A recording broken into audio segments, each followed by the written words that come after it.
suntem radicali față de sistemul care ne-a distrus speranța la viață în România în ultimii 30 de ani. Este numai prima bătălie pe care AUR o duce ca forță politică a românilor. George Simion schimbă strategia și... George Simion a avut un program încărcat în aceste zile. George Simion îl pune la zid pe George Simion. Pe George Simion, după George Simion și... George Simion are... George Simion își continuă.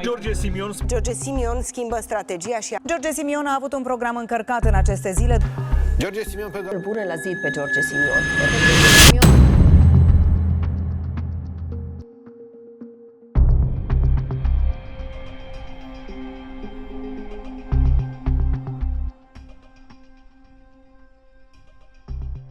În ultimele 2 decenii, România a traversat mai multe episoade de criză, economice, sociale, politice. În acest context, o parte a electoratului a început să se îndepărteze de partidele tradiționale, în căutarea unor opțiuni politice alternative. Printre actorii care au câștigat notorietate se numără și George Simion, o figură publică apărută mai întâi în zona activismului civic, devenit ulterior parlamentar. Percepțiile despre el sunt împărțite. Pentru unii este o soluție politică nouă, pentru alții o sursă de polarizare.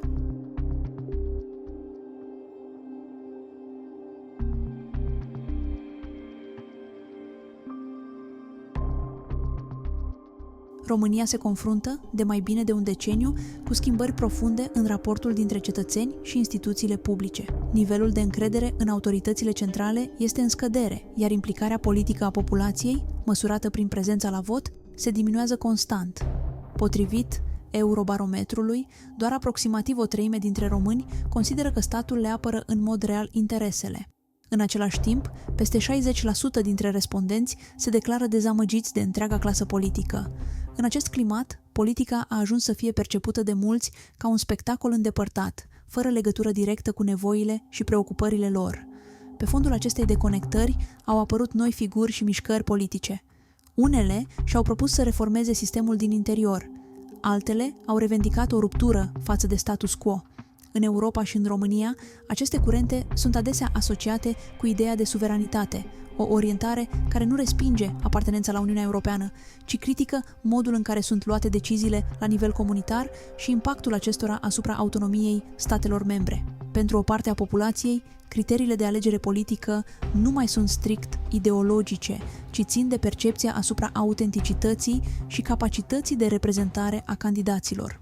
Într-o perioadă în care temele legate de identitate, control economic și independență decizională câștigă teren, au apărut lideri care și-au construit discursul pe aceste priorități. George Simion este una dintre aceste figuri. Ascensiunea sa politică ridică o serie de întrebări despre reprezentare, legitimitate și direcția pe care România o poate urma într-un peisaj european aflat în transformare.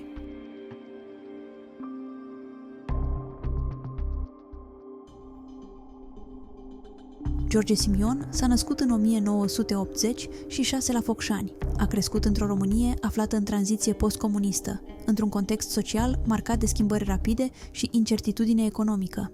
A absolvit în 2005 Colegiul Național Gheorghe Lazar din București, iar în 2008 a finalizat studiile universitare de licență în cadrul Facultății de Administrație și Afaceri a Universității din București. Ulterior, în 2010, a obținut diploma de masterat la Universitatea Alexandru Ioan Cuza din Iași, unde tema sa de cercetare a fost centrată pe subiectul crimele comunismului. În timpul anilor de studiu, a devenit tot mai activ în zona civic-culturală, concentrându-se pe relația dintre România și Republica Moldova. În 2011 a fondat platforma Acțiunea 2012, o coaliție de organizații non-guvernamentale care promovează reunificarea pașnică a celor două state. Inițiativa s-a desfășurat în afara spectrului politic partinic și a inclus marșuri, caravane culturale și campanii de conștientizare, adresate în special tinerilor. Activitatea sa în spațiul public a fost marcată în 2015 de o decizie a autorităților din Republica Moldova de a-l declara persona non grata.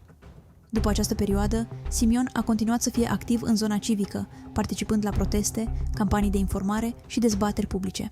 A devenit o figură cunoscută în anumite segmente ale societății, deși nu era afiliat unui partid politic.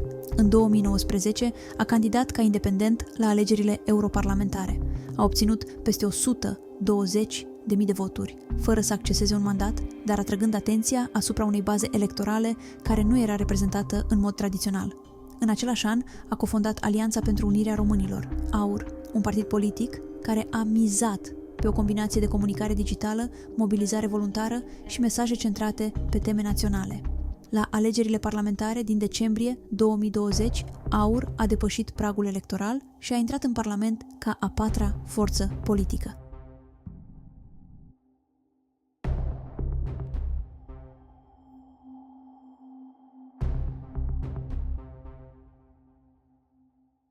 Relația dintre România și Republica Moldova rămâne una dintre cele mai sensibile și complexe teme ale politicii externe românești. Deși există o proximitate lingvistică, culturală și istorică, diferențele de parcurs geopolitic dintre cele două state, mai ales în perioada post-sovietică, au generat tensiuni, așteptări diferite și abordări adesea divergente. În acest context, George Simion s-a implicat activ, încă din anii 2010, în campanii civice legate de spațiul dintre Prut și Nistru. Prin platforma Acțiunea 2012 a organizat marșuri, dezbateri și caravane culturale dedicate ideii de reunificare între România și Republica Moldova. Dorim este să începem să dialogăm. De fapt, asta ne doare. De 5 ani organizăm marșuri pentru Basarabia, din ce în ce mai mulți oameni vin și clasa politică se face că nu ne observă. Armata rusă afară! Libertate pentru Moldova! Libertate pentru Moldova! Libertate pentru Moldova! Dumneavoastră se solicită, Noi organizăm marșuri pașnice pentru reunificare de ani de zile pe ambele maluri ale Prutului și solicităm în momentul ăsta interconectare energetică, ceea ce cele două guverne fac. Solicităm implementarea măsurilor cerute de sfatul țării 100, votate în luna iulie la Ploiești. Știți când au venit 1000 de tineri pe jos de la Chișinău spre țară. Asta este dorința noastră a tinerilor de pe ambele maluri ale Prutului. Inițiativele nu au avut caracter guvernamental și nu s-au bucurat de sprijin formal din partea instituțiilor statului, dar au atras participare din partea unor segmente de populație, în special tineri. În anul 2015, autoritățile din Republica Moldova l-au declarat persoana non grata, pe o perioadă de 5 ani. Motivația oficială a fost legată de presupuse activități destabilizatoare. Decizia a venit într-o perioadă în care scena politică de la Chișinău era dominată de influența oligarhului Vladimir Plahotniuc și de președintele prorus Igor Dodon. Nu se pune, noi n-am discutat cu nimic. Când asemnăm noi la două Sigur, dar noi avem 3 candidaturi și acum am discutat. Care sunt gata să vă primească mai clar la Putin și să scoată aceste probleme. Eu nu trebuie să eu vom bune. Eu spun sigur, eu vom bune ca așa. Putin în față, ne înțeles. Под мои личные гарантии. Să ne dea voie să intrăm, că nu-i țara lui Plahotniuc, e țara neamului nostru, e țara lui Ștefan cel Mare, e țara lui Eminescu. Pe durata interdicției, Simion și-a concentrat activitatea în interiorul României. A organizat evenimente culturale, campanii de informare și conferințe în orașe din țară, continuând să abordeze tema identității naționale și a relației cu românii din afara granițelor. În paralel cu inițiativele dedicate Republicii Moldova, a fost implicat și în acțiuni civice de sprijin pentru comunități istorice românești din alte regiuni. În Bucovina de Nord, aflată pe teritoriul Ucrainei, a coordonat distribuirea de cărți și ajutoare pentru familii aflate în dificultate. În Transnistria, a sprijinit prin donații și voluntariat unități de învățământ cu predare în limba română. Aceste acțiuni nu au fost reflectate extensiv în mass media centrală, dar au fost documentate de ONG-uri și organizații civice active în zona transfrontalieră. Ele au fost prezentate de susținători ca un angajament constant pentru promovarea identității românești în comunitățile istorice. Pentru George Simion, tema Basarabiei a rămas un element central al discursului său public. Expulzarea din Republica Moldova a contribuit la creșterea vizibilității sale și la conturarea unei imagini de lider civic implicat într-o cauză națională, în ciuda obstacolelor externe. Intrarea sa în politică, câțiva ani mai târziu, a fost precedată de această perioadă de activism intens, desfășurată în paralel cu o consolidare informală a unei baze de susținători la nivel național.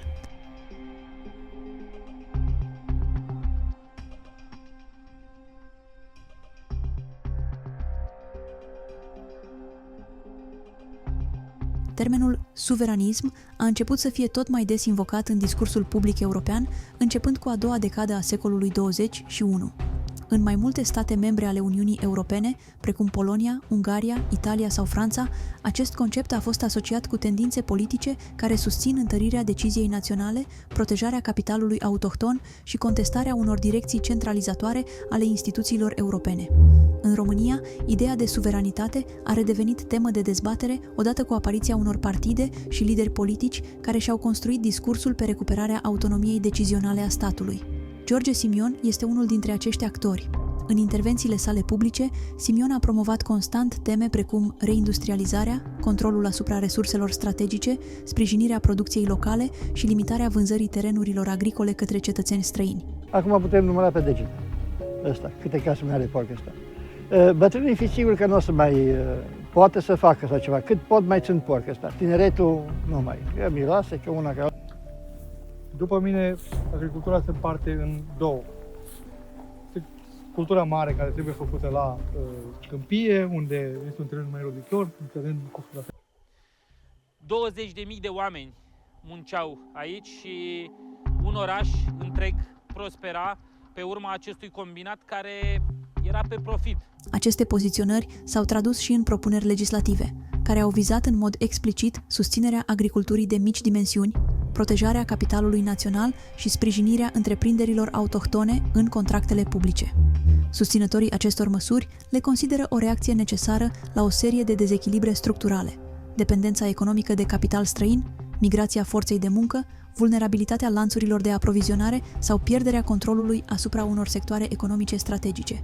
În cazul lui Simion, discursul rămâne în mod explicit pro-european din punct de vedere al apartenenței României la UE. Un lider politic relevant din România, care are relații în administrația Trump, așa că doi piloni din cei trei importanți pentru strategia noastră de securitate, parteneriatul strategic cu SUA și apartenența la NATO și păstrarea trupelor NATO în România, pot fi asigurate doar de mine. Totodată sunt unul dintre cei trei vicepreședinți ai European Conservatives and Reformists, partidul Giorgiei Meloni, și Giorgia Meloni a trecut prin același proces de acuzații, de defăimare și vedeți că este singurul lider real la nivel european în acest moment.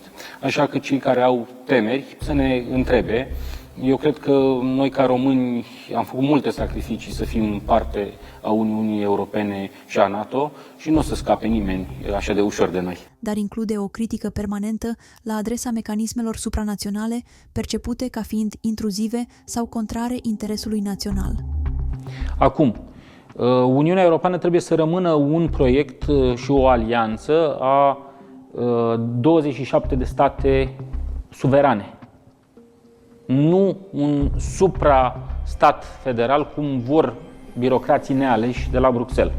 Mă voi opune Ursulei von der Leyen și nu suntem racordați ideologic, politic la politicile promovate de actuala Comisie Europeană. Asta nu înseamnă că în anii viitori nu vom avea pe altcineva din partea conservatorilor, suveraniștilor la conducerea Dar banii Uniunii vin de la UE, Europene. domnule Simion. Sunt convins Nu, că banii vin dilema de la asta... noi, domnul Nu, fondurile știți și foarte trimitem bine. la Bruxelles.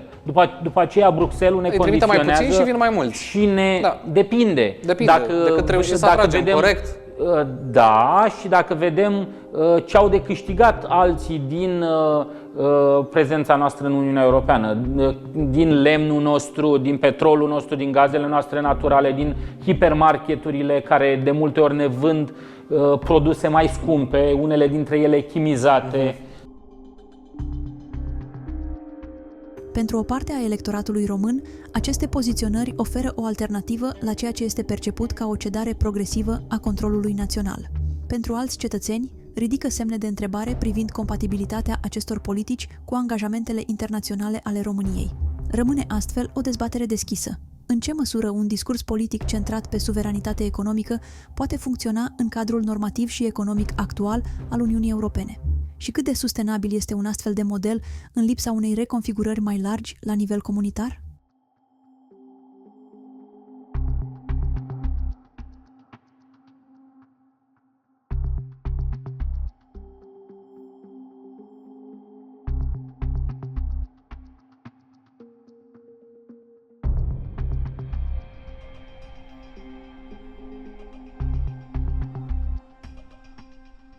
anul 2024 este considerat unul decisiv în politica românească, prin suprapunerea a 4 runde electorale, europarlamentare, locale, parlamentare și prezidențiale.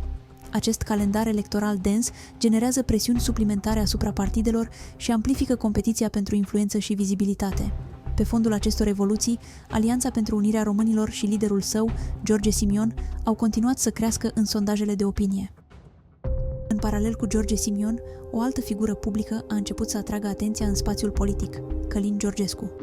Fost expert ONU și consilier în domeniul dezvoltării durabile, Georgescu a devenit cunoscut prin promovarea unei concepții economice inspirate din doctrina distributistă, o ideologie cu origini în gândirea social-creștină europeană de la începutul secolului 20. Distributismul propune o economie bazată pe răspândirea largă a proprietății productive, terenuri, ateliere, afaceri de familie, în contrast atât cu centralizarea socialistă, cât și cu concentrarea capitalului în mâinile marilor corporații. Această viziune a influențat partide creștin-democrate din Europa postbelică, în special în Italia, Germania și Austria, și stă la baza unor politici de sprijin pentru economia mixtă și autonomia locală. Pozițiile sale au generat interes în anumite cercuri intelectuale, dar și critici din partea celor care consideră aceste concepte depășite sau inadecvate pentru economia globalizată actuală. Campania electorală s-a desfășurat într-un climat tensionat. Un episod controversat a fost legat de donațiile primite de Georgescu în susținerea candidaturii. Presa a ridicat semne de întrebare privind proveniența acestora, iar susținătorii săi au acuzat o dublă măsură, amintind că, în campania din 2020, primarul Nicușor Dan a refuzat să publice lista completă a finanțatorilor săi, fără a fi investigat de vreo instituție. Cum garantați, ce garanții ne dați că donatorii dumneavoastră nu vor beneficia după ce dumneavoastră veți ajunge președinte de eventuale avantaje? Da, garanția cred că este ce am făcut eu în spațiul public 20 de ani, 1, și 2, am fost primarul capitalei, am făcut același lucru în 2020, au fost oameni care au donat bani pentru mine și n-au avut niciun fel de avantaj. Cine? Dați-ne top 5 oameni care, sau firme care v-au donat în campania electorală pentru primărie și nu au obținut niciun avantaj. Pentru că ce vă întreb eu acum, vă întreb asta pentru că ce garanții dați dumneavoastră nu ar prea au nicio valoare atâta timp cât noi nu vom afla niciodată care sunt donatorii dumneavoastră. Ba da, puteți să-i aflați din declarațiile mele de avere și din toate acte, ca jurnalist puteți să solicitați de la autoritatea electorală permanentă cu lista tot respectul, acestor... nu cred că v-ați uitat la declarațiile dumneavoastră de avere pentru că sunt anonimizate pe site-ul Înțeleg că cea din 2024 nu este. Cea care se referă la campania electorală de la alegerile locale din 2024. Dar ultima este anonimizată. Cum vom afla numele acestor donatori? Deci imediat după ce se va termina această campanie electorală o să aveți lista celor care au donat mai mult de 5.000 de lei.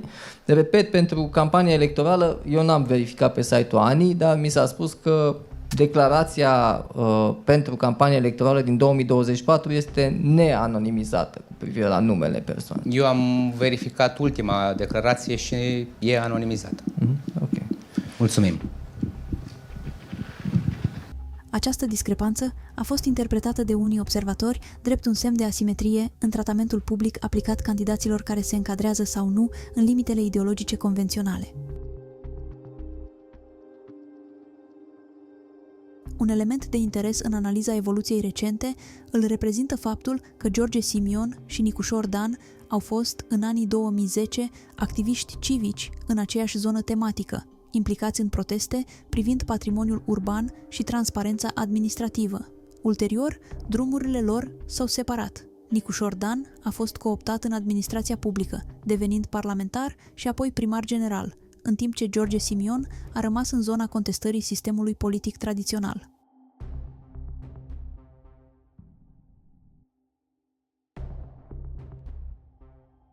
În a doua jumătate a anului electoral, scena politică a fost marcată de un eveniment fără precedent în istoria post-decembristă, anularea turului al doilea al alegerilor prezidențiale. Decizia, contestată de mai multe organizații civice și experți în drept constituțional, a fost motivată oficial de autorități printr-o interpretare excepțională a legislației electorale în contextul unor presupuse nereguli tehnice și neconcordanțe procedurale. Cu toate acestea, Curtea Constituțională nu a publicat o motivare detaliată imediată, iar lipsa unei justificări transparente a alimentat suspiciuni în spațiul public. Candidatul cu cel mai mare număr de voturi în primul tur, Călin Georgescu, nu a mai avut posibilitatea de a participa în turul final, ceea ce a dus la acuzații privind încălcarea dreptului la vot și subminarea principiului reprezentativității. Mai multe voci din societatea civilă au catalogat situația drept o abatere gravă de la normele constituționale și o intervenție directă în procesul democratic. De asemenea, au fost semnalate posibile abateri legale în gestionarea campaniei electorale, în tratarea candidaturii lui Georgescu și în mediatizarea cazului de către instituțiile publice. În acest context tensionat, George Simion a fost printre puținii lideri politici care și-au exprimat public susținerea totală pentru Călin Georgescu și pentru ideea continuării mandatului acestuia ca președinte ales de popor. Mulțumesc Partidului Aur, mulțumesc Partidului Pot pentru tot ce au făcut astăzi, pentru toată organizarea și pentru spiritul lor patriotic. Istoria se face prin curaj.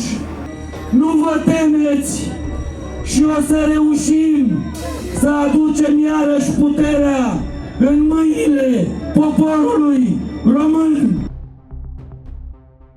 Pentru o parte a electoratului, reacția lui George Simion a fost interpretată ca un gest de loialitate față de un principiu democratic fundamental, respectarea voinței majorității. În același timp, lipsa unei reacții ferme din partea partidelor tradiționale și a instituțiilor statului a alimentat percepția că sistemul politic actual nu este dispus să accepte alternative neconvenționale sau lideri care nu se încadrează în tiparele consacrate. Controversa privind anularea turului 2 și tratamentul aplicat candidaturii lui Georgescu rămâne un punct sensibil al ciclului electoral 2024, 2025 și deschide o dezbatere mai largă privind limitele toleranței democratice, standardele de legalitate în procesul electoral și raportul dintre voința populară și mecanismele instituționale. În luna martie, candidatura lui Călin Georgescu la alegerile prezidențiale a fost respinsă de Biroul Electoral Central. Mulțimea de oameni aflată în fața sediului BEC a reacționat vehement, rupând gardurile pentru a forța intrarea, cerând validarea dosarului. Cu 10 voturi pentru și 4 împotrivă, decizia a fost luată pe baza unor nereguli atât la nivel formal cât și pe fond, inclusiv diferențele constatate în declarația de avere a candidatului. Călin Georgescu mai are opțiunea de a depune o contestație la Curtea Constituțională sau să prezinte un nou dosar cu semnături valide până la 15 martie 2025. După această decizie, nu a întârziat să apară și reacția președintelui AUR, George Simion. Respingerea candidaturii și dosarului de candidatură a lui Călin Georgescu reprezintă un nou mare abuz și continuarea loviturii de stat pe 6 decembrie.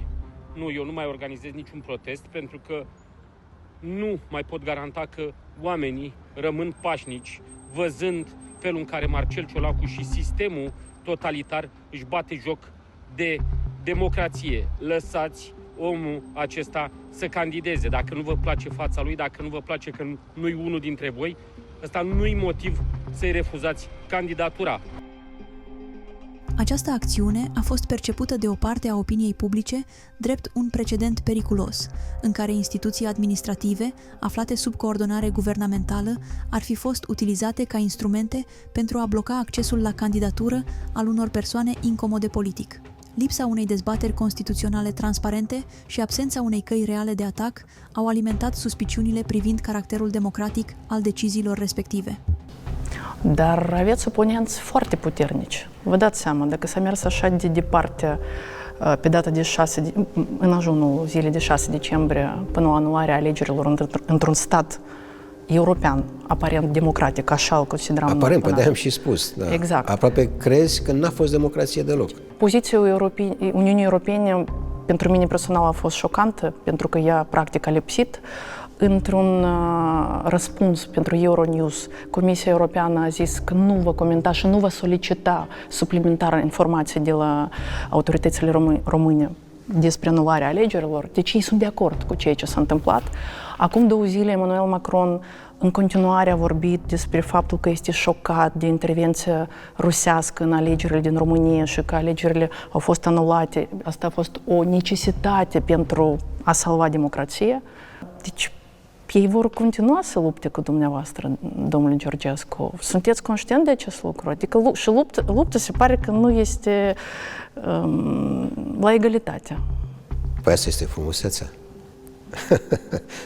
Eu cred că ar fi trebuit să avem răspunsurile în octombrie, înainte de noiembrie, astfel încât să nu fim în situația rușinoasă de a anula alegeri. Că asta nu se întâmplă în țări democratice.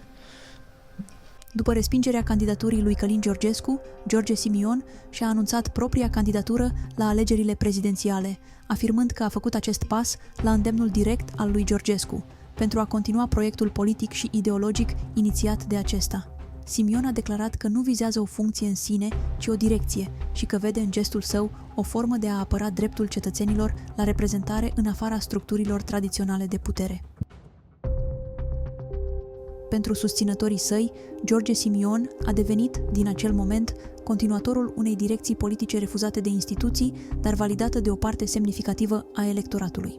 Flacăra simbolică a fostei candidaturi a lui Georgescu a fost preluată și dusă mai departe într-un context în care limitele toleranței politice și funcționarea mecanismelor democratice sunt tot mai des puse sub semnul întrebării.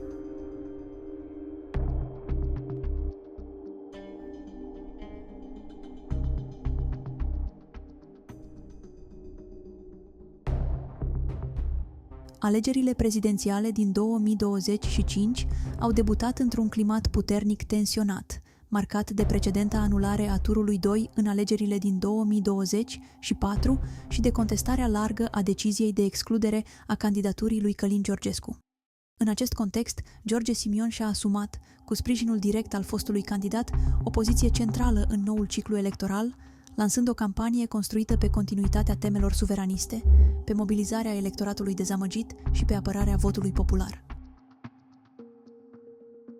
În turul întâi al alegerilor prezidențiale, desfășurat în luna mai 2025, George Simion a obținut 40% din voturile exprimate la nivel național.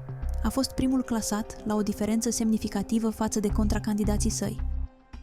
Campania electorală a lui Simion a fost susținută nu doar de rețelele interne de sprijin, ci și de o serie de alianțe internaționale.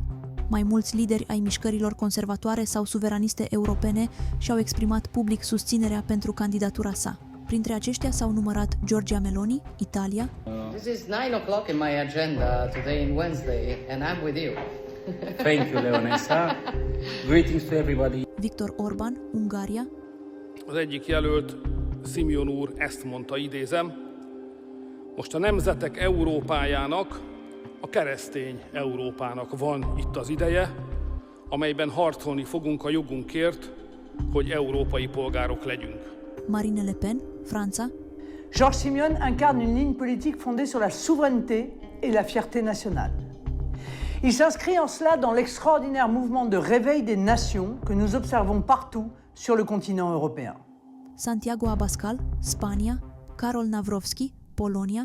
15 maja będziemy budować Europę wartości, Europę ojczyzn, w której nie damy Unii Europejskiej się scentralizować i zrobić z Polski i z Rumunii swoich województw. Wspólnie z Rumunami będziemy także budować, drodzy Państwo, bukaresztańską dziewiątkę i nasze relacje ze Stanami Zjednoczonymi. Nigel Farage, Marea Britanie.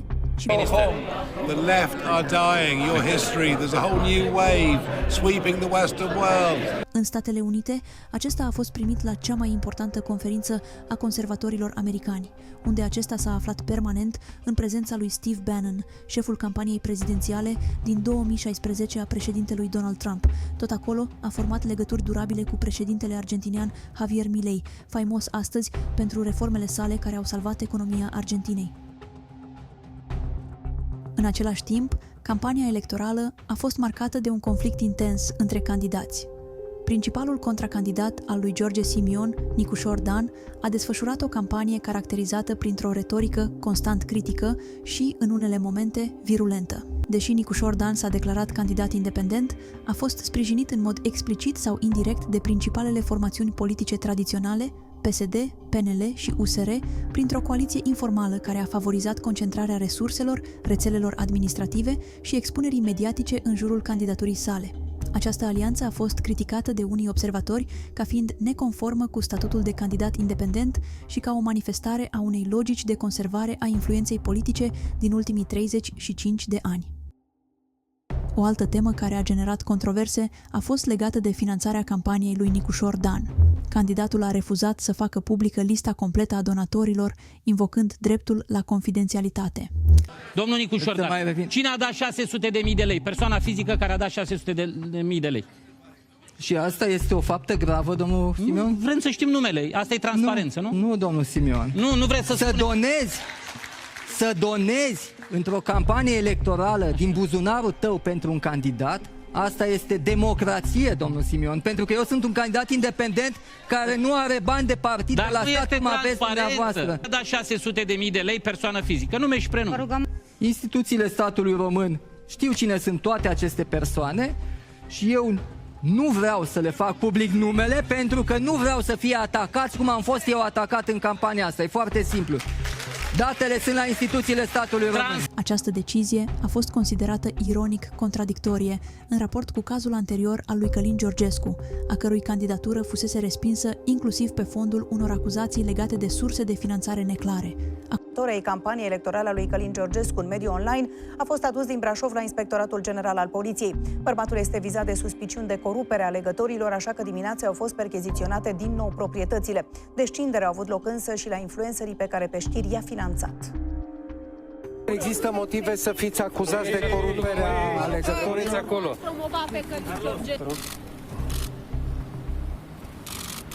Cu totul, nu așa. Te rog să te legitimezi, să fii sigur că ești tu, da? M-au flancat poliția. Dă-ți jos și șapca. Acuzații care nu au fost însoțite de probe publice, dar care au fost suficiente pentru a determina excluderea sa. În paralel, alegătorii care l-au susținut pe George Simion au interpretat victoria sa din turul 1 ca o reconfirmare a direcției începute în urmă cu un an de Georgescu și ca o reacție la adresa tentativelor de marginalizare instituțională a unei opțiuni politice alternative. Rezultatul turului 1 a reprezentat un moment de cotitură în istoria electorală recentă. Un lider venit din zona activismului civic, fără susținerea șefilor partidelor tradiționale, susținut de alianțe europene alternative, a reușit să câștige în fața unui front politic consolidat al formațiunilor consacrate.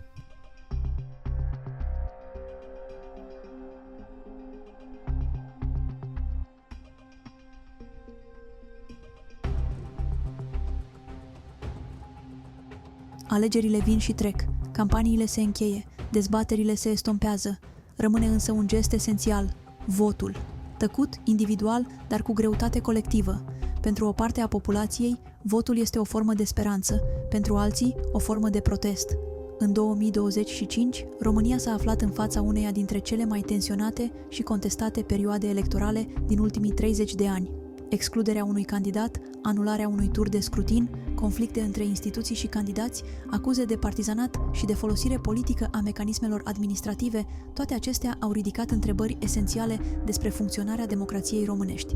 George Simion a intrat în această cursă ca reprezentant al unei opțiuni politice respinse mult timp de establishmentul tradițional.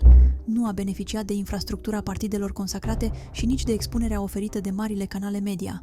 A fost sprijinit însă de o rețea mobilizată la nivel local, de o comunitate online activă și de alianțe europene care văd în ideea de suveranitate o valoare de apărat, nu o amenințare la adresa proiectului european. Rezultatul primului tur a fost, pentru susținătorii săi, o validare, pentru criticii săi, un semnal de alarmă, pentru sistemul politic, o provocare. Dar dincolo de campanii, rămâne o întrebare care depășește persoanele implicate și chiar rezultatul final. Cât de pregătită este societatea românească să accepte alternative reale la structurile existente și cât de mult poate un sistem să se reformeze fără a fi împins de presiunea celor care nu se simt reprezentați. Ce urmează nu mai ține doar de câștigători sau de învinși, ci de capacitatea instituțiilor de a răspunde onest și lucid unei voințe a poporului exprimate democratic, chiar și atunci când aceasta contrazice narativa care ne-a fost impusă de 3 decenii.